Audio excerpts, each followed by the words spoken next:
Well, we started the conversation last week journaling. Again, for some of you, you may think, oh, I love journaling. Some of you might think, I really need to grow in that area. No matter where you're out on the spectrum, this conversation is for you.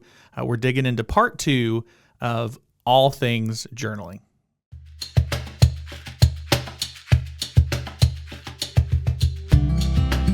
Recovery can be hard, but it's worth it. There is hope knowing we can find healing one step at a time with Jesus and healthy community. Whether you're struggling with a hurt or a hang-up or a habit, you're not alone.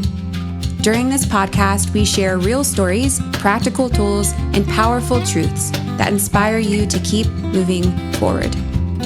No matter where you are on your journey, there's hope ahead. So stick with us as we walk this path together through Celebrate Recovery.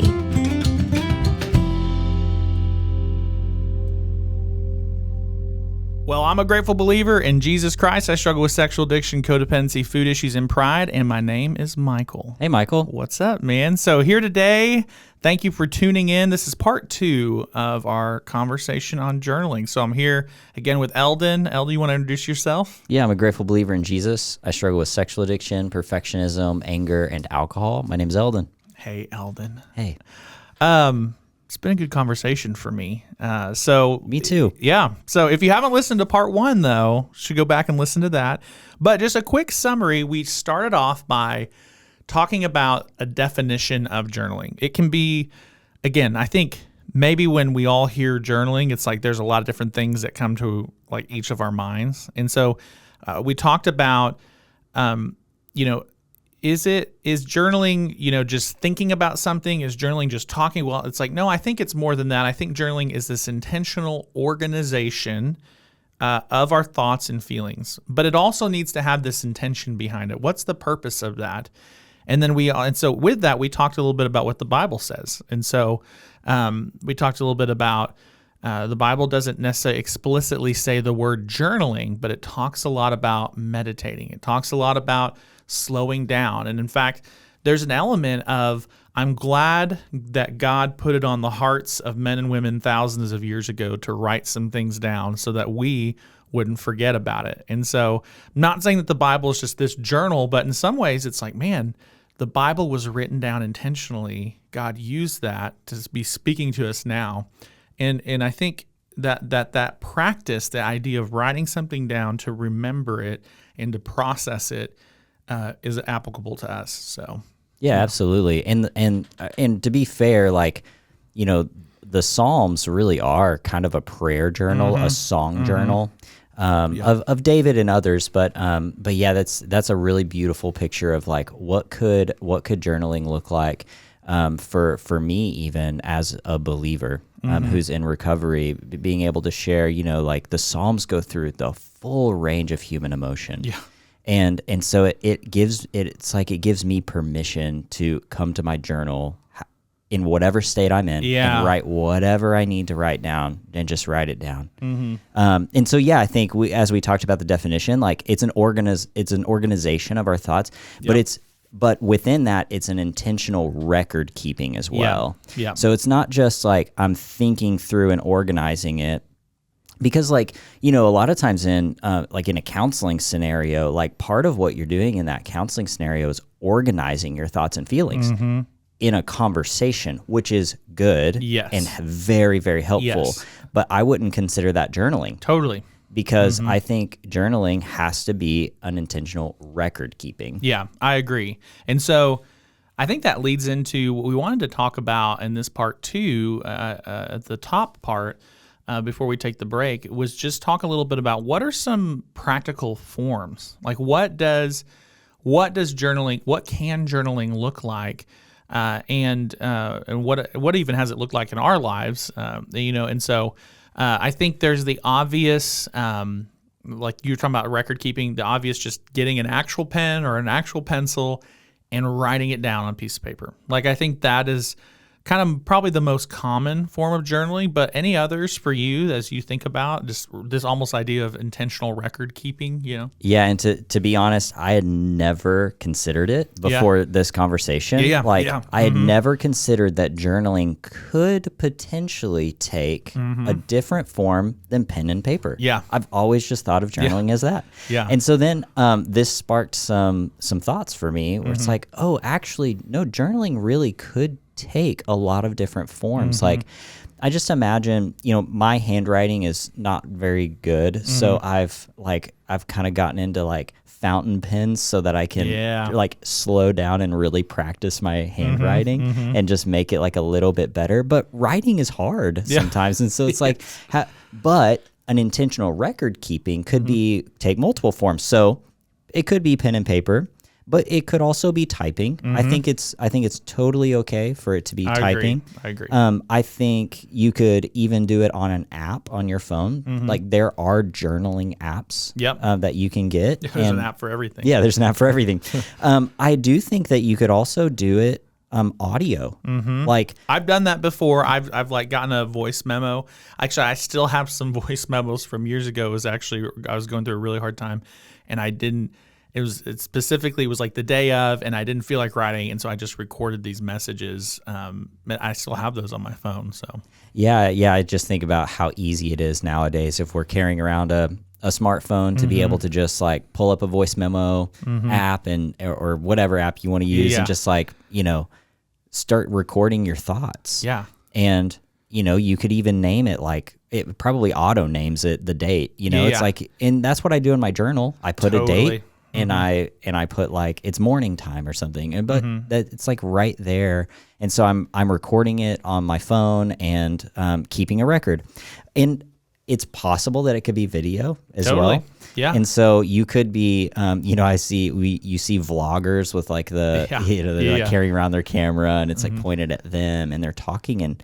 That's a legitimate way that you could keep a record of your thoughts and feelings. You could have a video journal that you keep. And there are a couple of other creative ways that I do want to mention, but do you have any thoughts so far? No, I'm with you. I think, we had talked a little bit about this. It's like, okay, so I have a social media account and I'm posting all these things. I'm journaling. And it's like, well, I don't know if I would necessarily say, well, you're not journaling.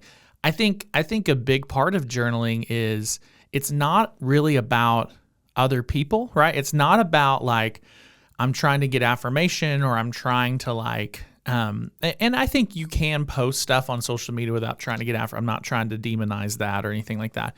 But I do think there is something special about, man, I'm doing this intentional record keeping or I'm writing this down or making a video or something.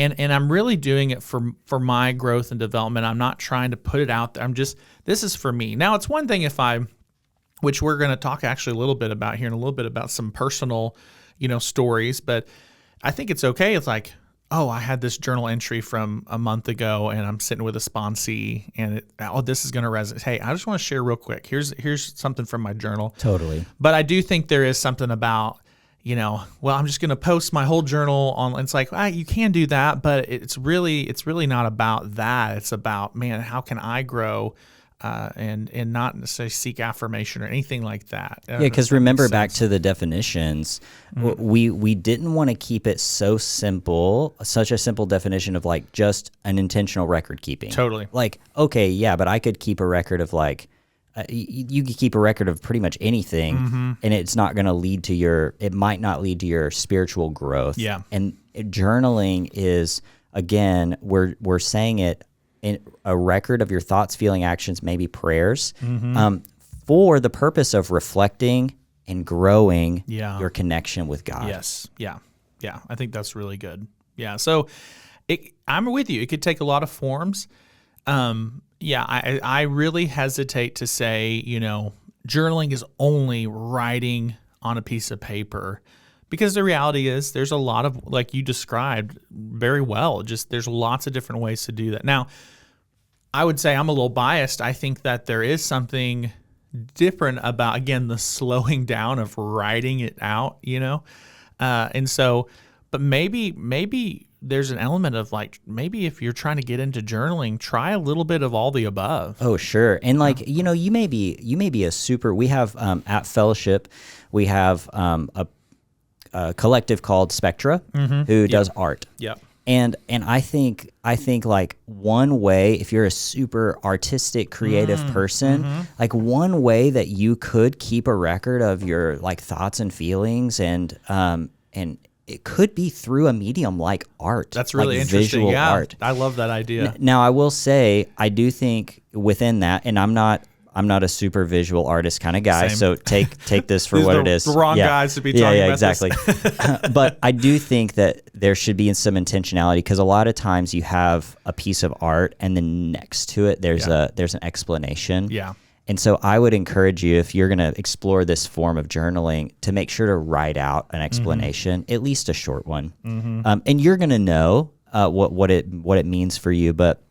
And if you don't have the word, like here's another thing, if you don't have the words to say in your journaling time, that's okay. You could even journal scriptures. Yeah. You could just copy scriptures down that are resonating with Yeah. you and keep a record of that. Like, this is how I'm feeling.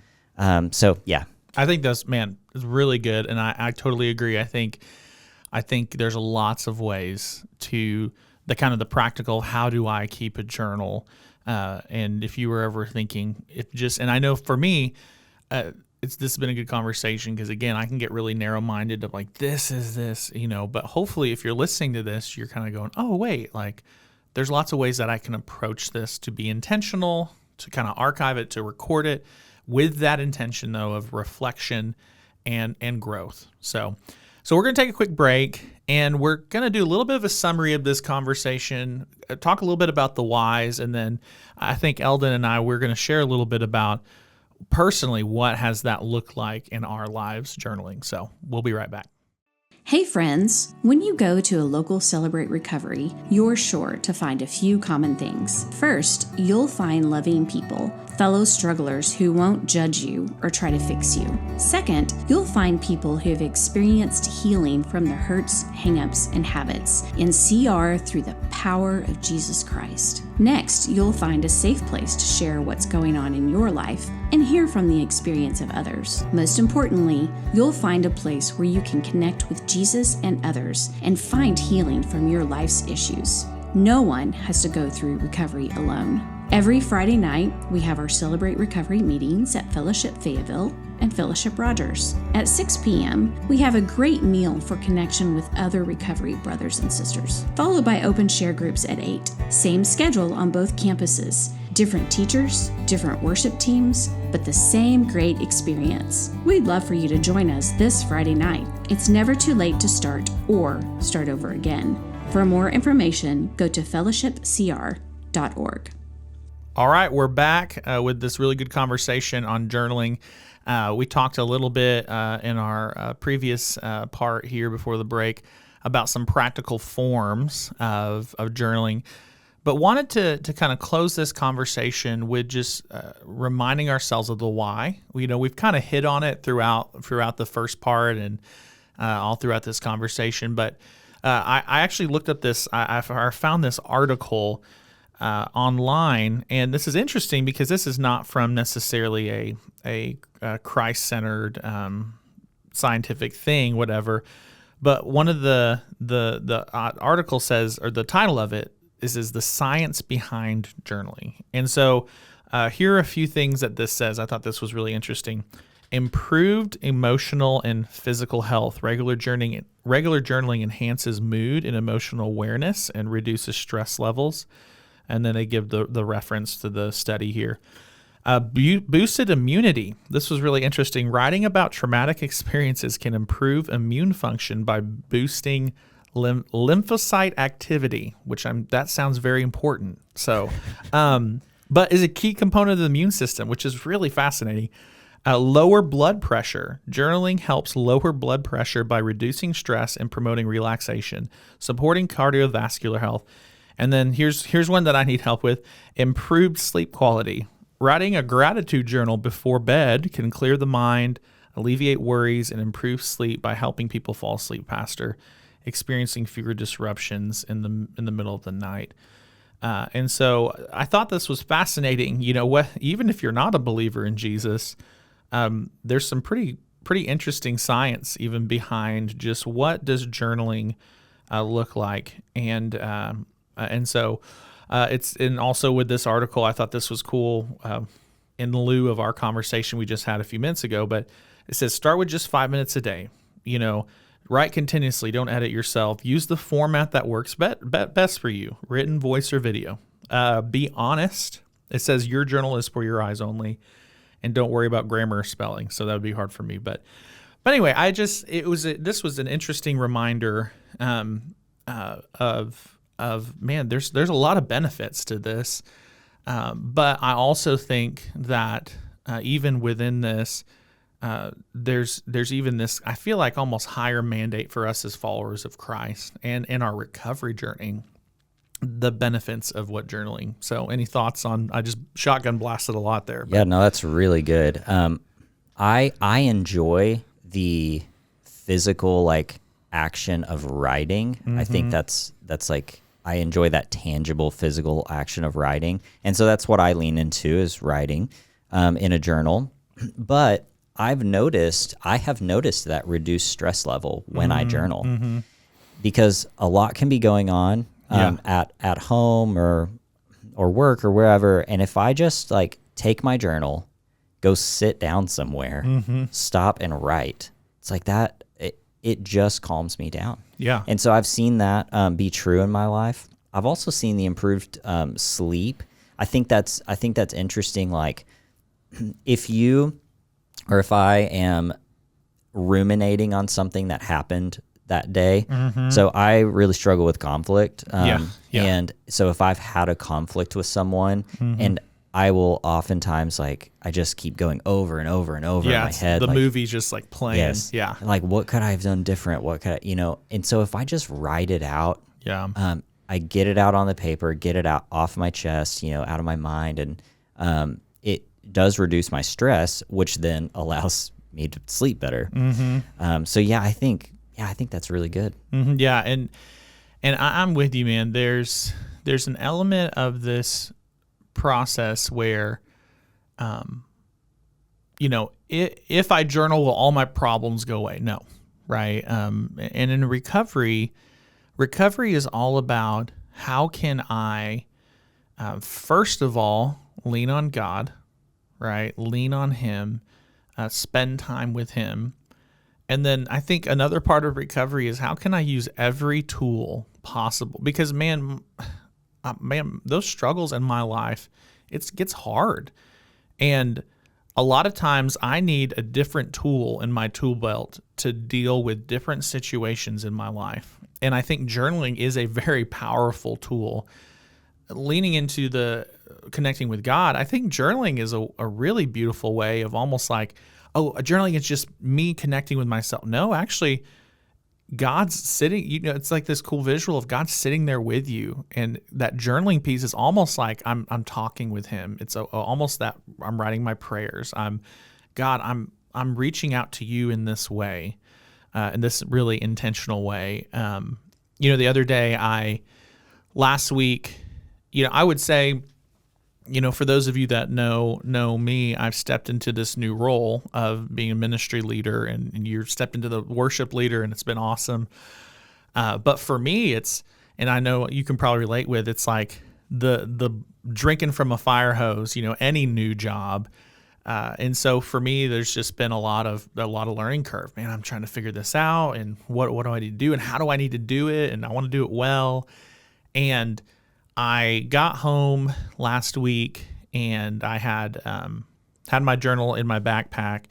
And my typical rhythm is I'll come home, my wife and I will make dinner, and we'll eat. And then it's usually she likes to read. A lot of times I'll just watch a show or something like that. And I could feel my mind just racing and spinning. And I kind of just said it as nah, I'm fine. All these thoughts, and I was just trying to ignore it, right? And I thought, I just need to sit down, I need to write. And I didn't even know what I needed to write. I was just so I thought, I'm going to start with a heart check, just am I hurting, exhausted, anxious, what's the R? Resentful? Resentful, thank you. Tense.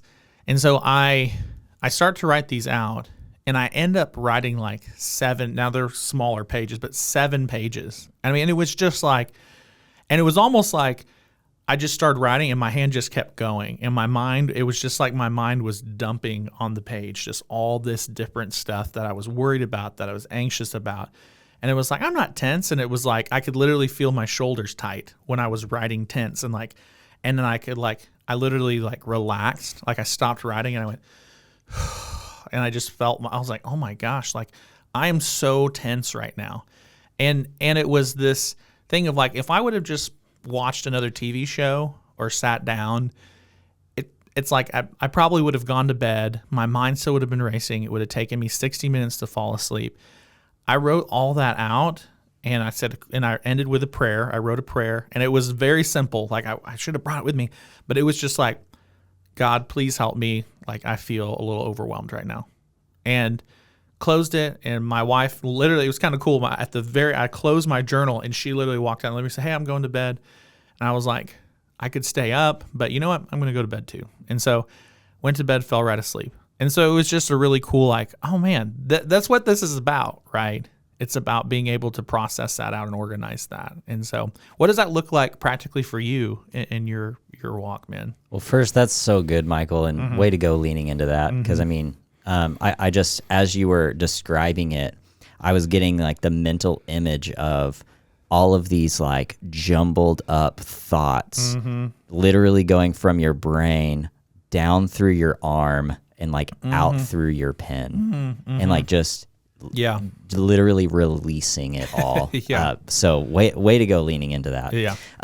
For me, journaling has been off and on. And in a lot of, sometimes it's prayers, sometimes it's me just writing out like what happened that day. I kept a daily inventory journal for a while. Like Celebrate Recovery has these very specific like daily inventory journals, which asks if I need to make any amends. And that was really helpful for me for a while, just like to get me into that practice. And so you're talking about tools, like journaling has taken multiple forms, multiple different ways, essentially like tools of journaling for me. But one way that I've seen, like I've been through a few step studies. And I think for us in recovery, like that step study process is journaling. It's like a big long journal essentially. Yeah. I mean, you're going through questions, and it's a guided journal. That's what it is. And so anyway, I have my journal from my very first step study back in 2019. And there were a couple of really interesting things in here that I noticed. But at the very beginning of this journal, this is lesson 1. Okay? The denial. It says, the question is, how do I think taking this first step will help me? Stepping out of denial. And this was back in, this was back in 2019. It was like 6 years ago. When I first got into recovery. Wow. And my answer was, because I've had some pretty obvious problems in the past, like alcohol and pornography. Because of that, I think I've ignored and minimized some of my emotional issues like anger, bitterness, unforgiveness. So I think that taking this first step will help me approach my recovery in a more holistic way, opening my eyes to the ways in which I'm physically and emotionally experiencing grief after all of the loss I've experienced. Wow. I had never been asked that question before in that way, and I'd never taken time to really process through what is my denial, and how do I step out? I had been denying my anger and my bitterness and my unforgiveness because I had these more obvious problems like alcohol and pornography in my life. I didn't even think about that. Well, how's that for you? Reading that right now, it's wild because I think back and I'm like, so many of those feelings that I was having in that moment have been redeemed and restored. That's pretty crazy. And like alcohol, I've been sober for a long time. Pornography, I've been sober for a long time on that as well. And it's like I don't those obvious problems that I had, those aren't in the forefront of my mind right now. And they were kind of back then. Yeah. More so, but now it's like, oh, okay, the anger that I had toward these other people that had harmed me, I've made amends now. I've forgiven them. So like I've forgiven them for the harm they've done to me, and I have made amends for the harm I did to them. And so I worked this process. And so lesson 1 in 2019, my answer then would look a lot different than my answer to that now. Yeah. Because I've done that work through that process, and journaling was a huge part of it. And I think there's a simple phrase that describes that, and it's life change. And so, so in this conversation, I really can think of no better word to describe what journaling is all about. It leads us towards Jesus, and Jesus leads us to life change. And so thanks, Eldon, for having this conversation with me. Thanks for being willing to be vulnerable. It's been really rich. And so no matter where you're at on your recovery journey, Jesus wants life change for you. And just maybe he wants to use journaling as a part of that process. And so, again, maybe you're an avid journaler, maybe you're not, but hopefully this conversation has given you a little bit more insight of what that could look like for your life. Hey, Friday nights, Rogers Campus, Fellowship Bible Church, Fellowship Fayetteville. We want to see you every single week. Hopefully we'll catch you there on a Friday night. But we love you. We care about you guys. Hope you all have a good week.